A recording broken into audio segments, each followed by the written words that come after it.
1984 by George Orwell. Part 1, Chapter 7. If there is hope, wrote Winston, it lies in the prose. If there was hope, it must lie in the prose, because only there, in those swarming, disregarded masses, 85% of the population of Oceania, could the force to destroy the party ever be generated. The party could not be overthrown from within. Its enemies, if it had any enemies, had no way of coming together or even of identifying one another. Even if the legendary brotherhood existed, as just possibly it might, it was inconceivable that its members could ever assemble in large numbers than twos and threes. Rebellion meant a look in the eyes, an inflection of the voice, at the most, an occasional whispered word. But the proles, if only they could somehow become conscious of their own strength, would have no need to conspire. They needed only to rise up and shake themselves like a horse shaking off flies. If they chose, they could blow the party to pieces tomorrow morning. Surely, sooner or later, it must occur to them to do it. And yet, he remembered how once he had been walking down a crowded street when a tremendous shout of hundreds of voices, women's voices, had burst from a side street a little way ahead. It was a great formidable cry of anger and despair, a deep loud "oh" that went humming on like the reverberation of a bell. His heart had leapt. It started, he had thought, a riot. The proles are breaking loose at last. When he had reached the spot, it was to see a mob of 200 or 300 women crowding round the stalls of a street market with faces as tragic as though they had been the doomed passengers on a sinking ship. But at this moment the general despair broke down into a multitude of individual quarrels. It appeared that one of the stalls had been selling tin saucepans. They were wretched, flimsy things, but cooking pots of any kind were always difficult to get. Now the supply had unexpectedly given out. The successful women, bumped and jostled by the rest, were trying to make off with their saucepans while dozens of others clamoured round the stall, accusing the stall keeper of favoritism and of having more saucepans somewhere in reserve. There was a fresh outburst of yells. 2 bloated women, one of them with her hair coming down, had got hold of the same saucepan and were trying to tear it out of one another's hands. For a moment they were both tugging, and then the handle came off. Winston watched them disgustedly, and yet just for a moment what almost frightening power had sounded in that cry from only a few hundred throats. Why was it that they could never shout like that about anything that mattered? He wrote, until they become conscious, they will never rebel, and until after they have rebelled, they cannot become conscious. That, he reflected, might almost have been a transcription from one of the party textbooks. The party claimed, of course, to have liberated the proles from bondage. Before the revolution, they had been hideously oppressed by the capitalists. They had been starved and flogged. Women had been forced to work in the coal mines. Children had been sold into the factories at the age of 6. But simultaneously, true to the principles of doublethink, the party taught that the proles were natural inferiors who must be kept in subjection, like animals, by the application of a few simple rules. In reality, very little was known about the proles. It was not necessary to know much. So long as they continued to work and breed, their other activities were without importance. Left to themselves, like cattle turned loose upon the plains of Argentina, they had reverted to a style of life that appeared to be natural to them, a sort of ancestral pattern. They were born. They grew up in the gutters. They went to work at 12. They passed through a brief blossoming period of beauty and sexual desire. They married at 20. They were middle-aged at 30. They died, for the most part, at 60. Heavy physical work, the care of home and children, petty quarrels with neighbors, films, football, beer, and above all, gambling, filled up the horizon of their minds. To keep them in control was not difficult. A few agents of the thought police moved always among them, spreading false rumors and marking down and eliminating the few individuals who were judged capable of becoming dangerous. but no attempt was made to indoctrinate them with the ideology of the party. It was not desirable that the pros should have strong political feelings. All that was required of them was a primitive patriotism which could be appealed to whenever it was necessary to make them accept longer working hours or shorter rations. And even when they became discontented, as they sometimes did, their discontent led nowhere, because being without general ideas, they could only focus it on petty specific grievances. The larger evils invariably escaped their notice. The great majority of pros did not even have telescreens in their homes. Even the civil police interfered with them very little. There was a vast amount of criminality in London, a whole world within a world of thieves, bandits, prostitutes, drug peddlers, and racketeers of every description. But since it all happened among the pros themselves, it was of no importance. In all questions of morals, they were allowed to follow their ancestral code. The sexual puritanism of the party was not imposed upon them. Promiscuity went unpunished. Divorce was permitted. For that matter, even religious worship would have been permitted if the pros had shown any sign of needing or wanting it. They were beneath suspicion. As the party slogan put it, pros and animals are free. Winston reached down and cautiously scratched his varicose ulcer. It had begun itching again. The thing you invariably came back to was the impossibility of knowing what life before the revolution had really been like. He took out of the drawer a copy of a children's history textbook, which he had borrowed from Mrs. Parsons, and began copying a passage into the diary. In the old days, before the glorious revolution, London was not the beautiful city that we know today. It was a dark, dirty, miserable place where hardly anybody had enough to eat, and where hundreds and thousands of poor people had no boots on their feet and not even a roof to sleep under.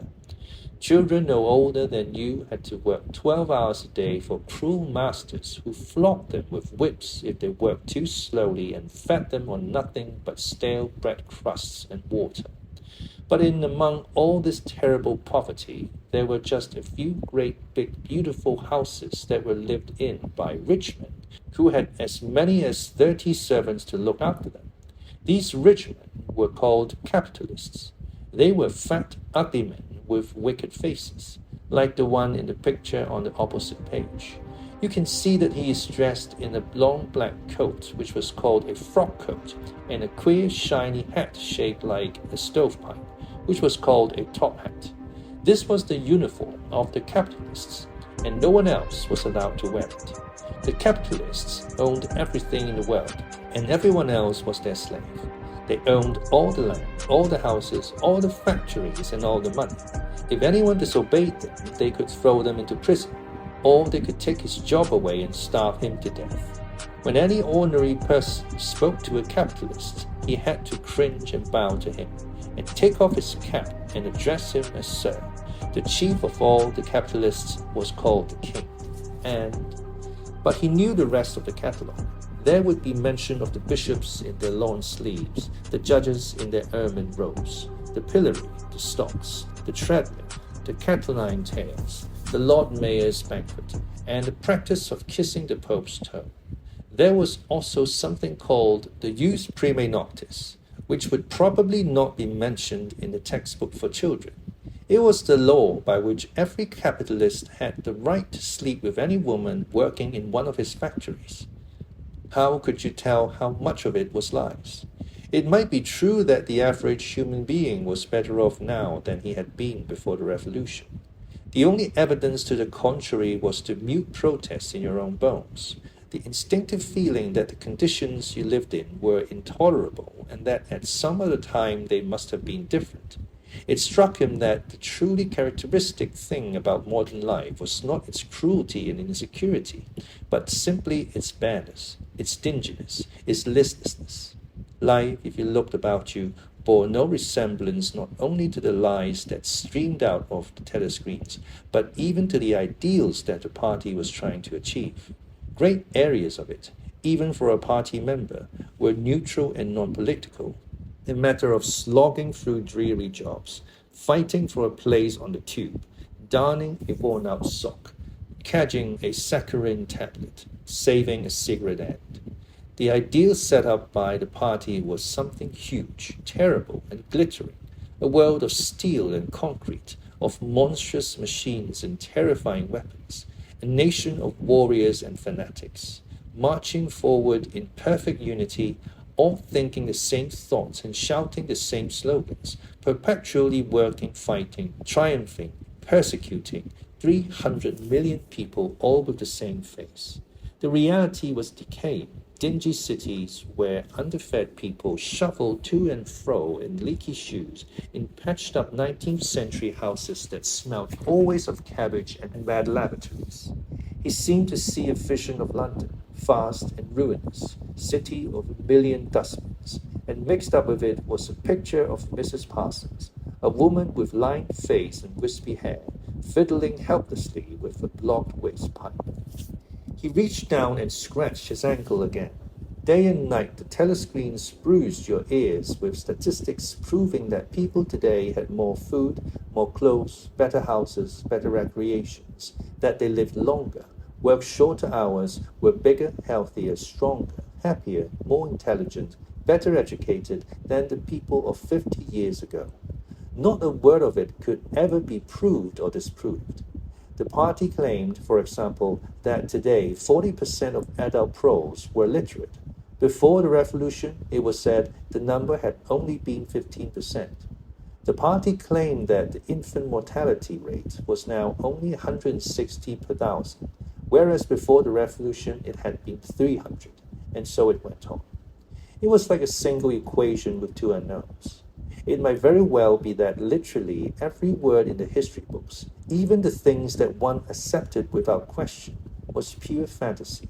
For all he knew, there might never have been any such law as the jus prima noctis, or any such creature as a capitalist, or any such garment as a top hat.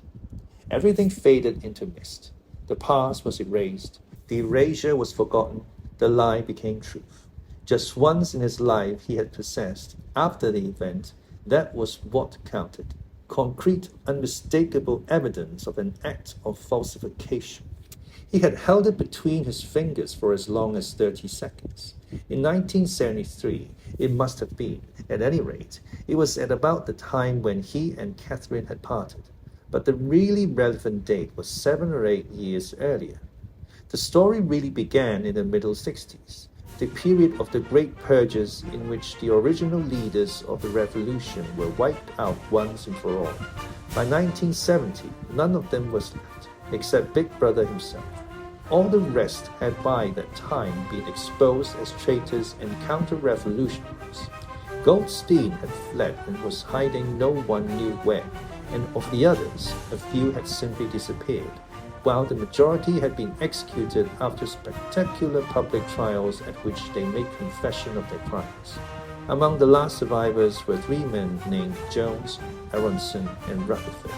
It must have been in 1965 that these 3 had been arrested. As often happened, they had vanished for a year or more, so that one did not know whether they were alive or dead, and then had suddenly been brought forth to incriminate themselves in the usual way. They had confessed to intelligence with the enemy, embezzlement of public funds, the murder of various trusted party members, intrigues against the leadership of Big Brother, which had started long before the revolution happened, the acts of sabotage causing the death of hundreds of thousands of people. After confessing to these things, they had been pardoned, reinstated in the party, and given posts which were in fact sinecures, but which sounded important. All 3 had written long, abject articles in the Times, analyzing the reasons for the defection and promising to make amends. Sometime after their release, Winston had actually seen all 3 of them in the Chestnut Tree Cafe. He remembered the sort of terrified fascination with which he had watched them out of the corner of his eye. They were men far older than himself, relics of the ancient world, almost the last great figures left over from the heroic days of the party. The glamour of the underground struggle and the Civil War still faintly clung to them. He had the feeling, though already at that time facts and dates were growing blurry, that he had known their names years earlier than he had known that of Big Brother, but also they were outlaws, enemies, untouchables, doomed with absolute certainty to extinction within a year or two. No one who had once fallen into the hands of the thought police ever escaped in the end. They were corpses waiting to be sent back to the grave. There was no one at any of the tables nearest to them. It was not wise even to be seen in the neighborhood of such people. They were sitting in silence before glasses of the gin flavored with cloves, which was the speciality of the cafe. Of the three, it was Rutherford whose appearance had most impressed Winston.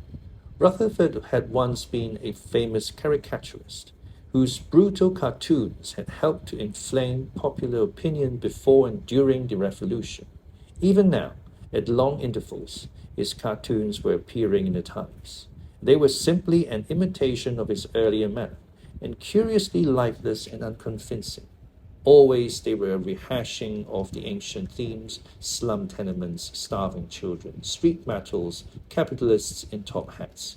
Even on the barricades, the capitalists still seemed to cling to their top hats, an endless, hopeless effort to get back into the past. He was a monstrous man, with a mane of greasy grey hair, his face pouched and seamed, with thick negroid lips. At one time he must have been immensely strong. Now his great body was sagging, slopping, bulging, falling away in every direction. He seemed to be breaking up before one's eyes, like a mountain crumbling. It was the lonely hour of 15. Winston could not now remember how he had come to be in the cafe at such a time. The place was almost empty. A tinny music was trickling from the telescreens. The three men sat in their corner almost motionless, never speaking. Uncommanded, the waiter brought fresh glasses of gin.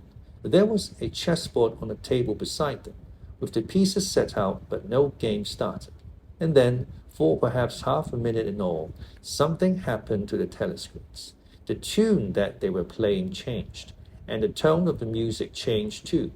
There came into it, but it was something hard to describe. It was a peculiar, cracked, braying, jeering note. In his mind, Winston called it a yellow note. And then a voice from the telescreen was singing, "Under the spreading chestnut tree, I sold you and you sold me. There lie they, and here lie we, under the spreading chestnut tree."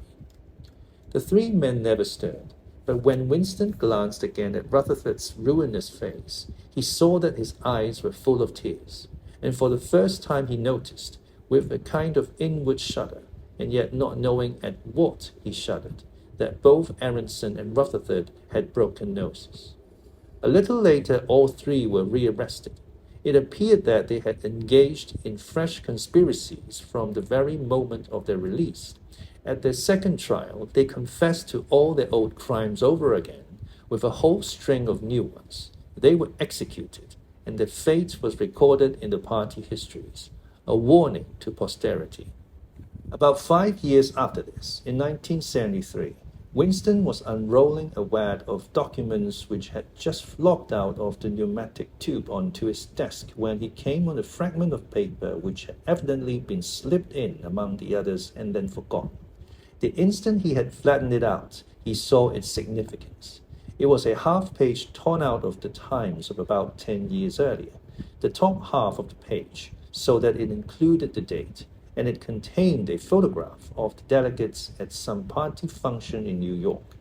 Prominent in the middle of the group were Jones, Aronson, and Rutherford. There was no mistaking them. In any case, their names were in the caption at the bottom. The point was that at both trials, all three men had confessed that on that date they had been on Eurasian soil.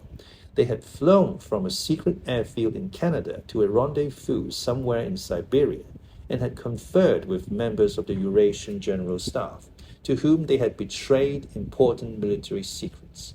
The date had stuck in Winston's memory because it chanced to be Midsummer Day, but the whole story must be on record in countless other places as well. There was only one possible conclusion: the confessions were lies. Of course, this was not in itself a discovery. Even at that time, Winston had not imagined that the people who were wiped out in the purges had actually committed the crimes that they were accused of. But this was concrete evidence. It was a fragment of the abolished past, like a fossil bone which turns up in the wrong stratum and destroys a geological theory. It was enough to blow the party to atoms, if in some way it could have been published to the world and its significance made known.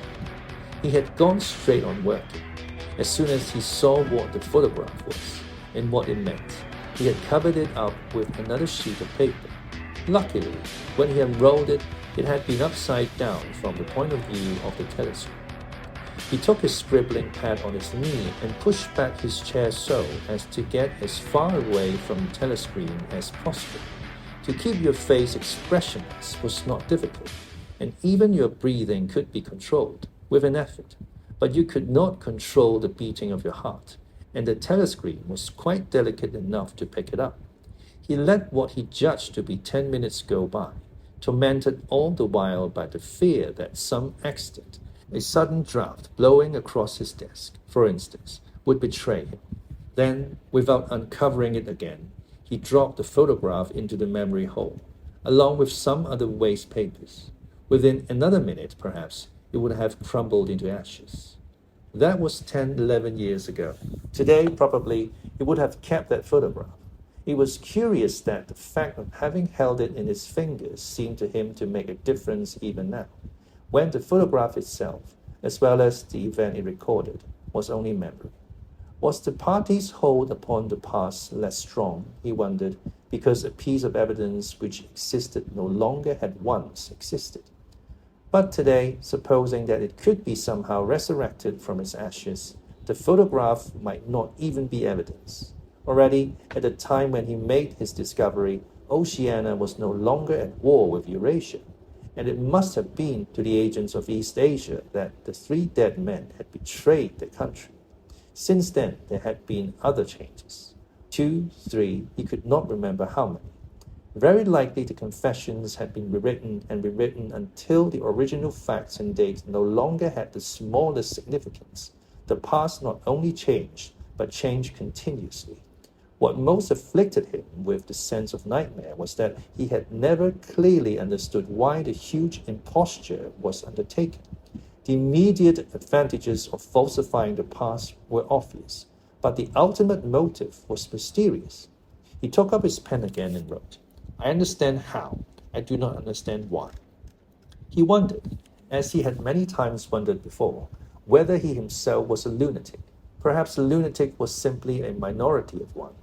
At one time it had been a sign of madness to believe that the earth goes round the sun. Today, to believe that the past is inalterable. He might be alone in holding that belief, and if alone, then a lunatic. But the thought of being a lunatic did not greatly trouble him. The horror was that he might also be wrong. He picked up the children's history book and looked at the portrait of Big Brother which formed his frontispiece. The hypnotic eyes gazed into his own. It was as though some huge force were pressing down upon you, something that penetrated inside your skull, battering against your brain, frightening you out of your beliefs, persuading you, almost, to deny the evidence of your senses. In the end, the party would announce that 2 and 2 made 5, and you would have to believe it. It was inevitable that they should make that claim sooner or later. The logic of their position demanded it. Not merely the validity of experience, but the very existence of external reality was tacitly denied by their philosophy. The heresy of heresies was common sense. And what was terrifying was not that they would kill you for thinking otherwise, but that they might be right. For, after all, how do we know that 2 and 2 make 4, or that the force of gravity works, or that the past is unchangeable? If both the past and the external world exist only in the mind, and if the mind itself is controllable, what then? But no, his courage seemed suddenly to stiffen of its own accord. The face of O'Brien, not called up by any obvious association, had floated into his mind. He knew, with more certainty than before, that O'Brien was on his side. He was writing the diary for O'Brien, to O'Brien. It was like an interminable letter which no one would ever read, but which was addressed to a particular person and took its color from that fact. The party told you to reject the evidence of your eyes and ears. It was their final, most essential command. His heart sank as he thought of the enormous power arrayed against him, the ease with which any party intellectual would overthrow him in debate, the subtle arguments which he would not be able to understand, much less answer. And yet he was in the right. They were wrong and he was right. The obvious, the silly, and the true had got to be defended. Truisms are true. Hold on to that. The solid world exists. Its laws do not change. Stones are hard, water is wet. Objects unsupported fall towards the earth's center.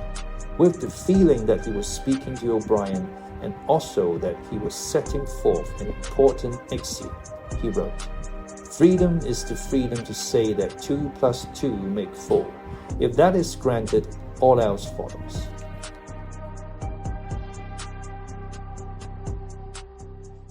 Reverberation. Reverberation. Noun. Prolongation of a sound, resonance. A continuing effect, a repercussion. Sinecure. Sinecure. Noun. A position requiring little or no work but giving the whole the status or financial benefit. Frontispiece. Frontispiece. Noun. An illustration facing the title page of a book. Truism. Truism. Noun. A statement that is obviously true and says nothing new or interesting.